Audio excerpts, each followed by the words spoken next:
cooperation. And these are the three. The first is we need new truths. How many people out there don't know the truth about chiropractic? How many people out there don't know the truth about vaccinations and antibiotics? How many people out there need a new truth about diet and maybe even exercise? You know, diet's been a low-fat, high carbohydrate problem for 20 years, and as a nation we are more obese and more overweight than we've ever been.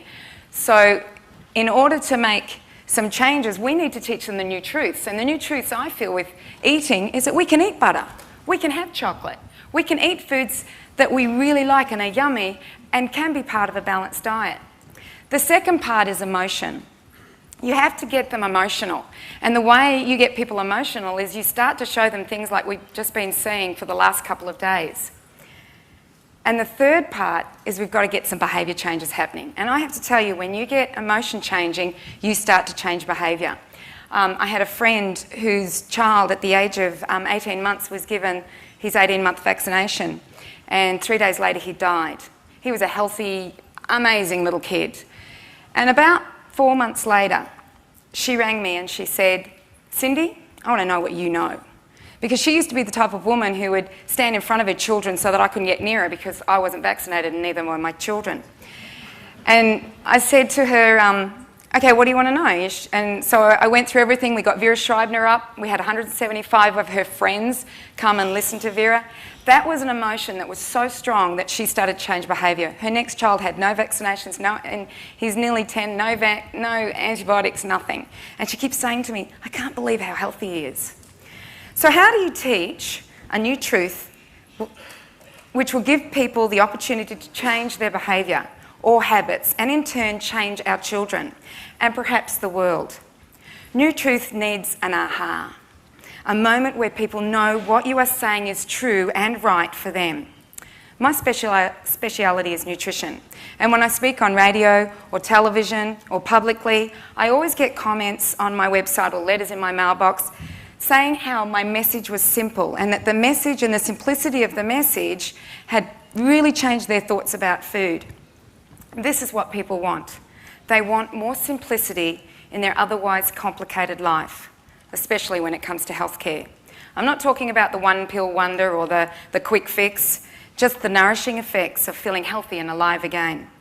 Not long after I wrote my book, Changing Habits, Changing Lives, my beautiful daughter Casey, she was 7 at the time, said to me, "Mummy, I figured your book out. God makes all the healthy stuff and everything else is junk." Let me repeat that. God makes all the healthy stuff and everything else is junk. And that's exactly what I've been teaching. She put the whole book into a quote and into simplistic terms. You know, it was quite a few more years later when I came up with the new food groups. And the two new food groups that I have now are technology-driven foods and nature-based foods. The foods you see on your left, I had to figure out which one, the foods you see on your left are the foods that most people eat out there in the community. Probably 80 to 90% of people are eating those types of foods in the community without really knowing that they're technology-driven. On the right, we have nature-based foods, which we've been told we shouldn't eat. Butter has always been something that is bad. Even whole sugar, they say go to artificial sweeteners. There's a lot there, but if you have a look, if you go to the right-hand column, your health starts to change because you start to give the chemicals that the body needs in order for it to be healthy. Let's just take one. Let's take margarine and hydrogenated vegetable oil. It is everywhere in our diets and in our food. And margarine and hydrogenated vegetable oil has a trans fatty acid in it, which isn't found in nature. In some countries, they've said that only 0.6% of hydrogenated vegetable oil should be allowed in any food. In Australia, margarine could be up to 17 to 20%. And what it does is when it goes into the body and it starts to make cell membranes, the cell membranes are not fluid and they can't take in the glucose and all the nutrients that are needed in order for the cell to do what it needs to do, create energy and all the other things it needs to do.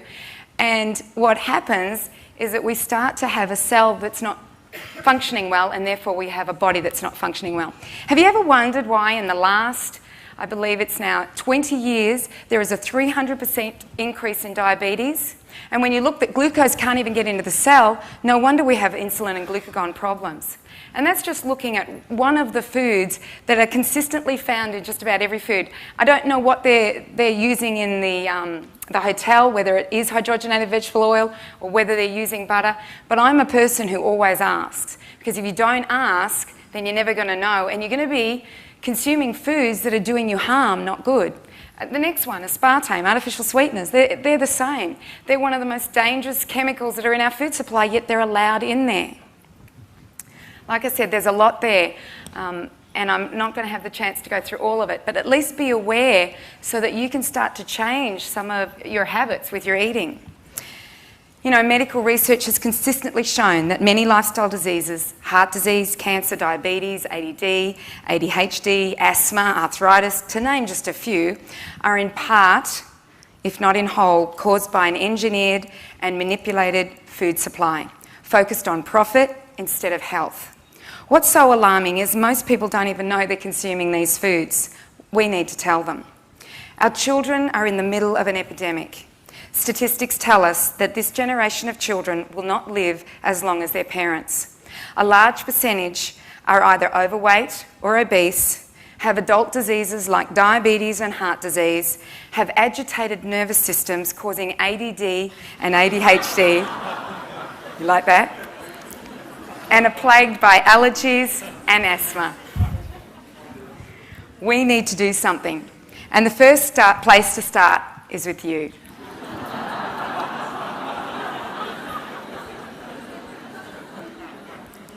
Cute.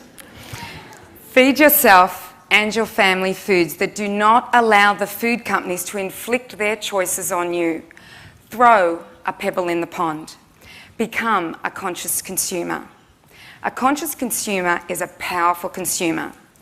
Make better choices, free from technology-driven foods, and be the change the world needs. The ripple goes on. Thank you. Speakers, before we head off to the break, have travelled here from Rotorua, New Zealand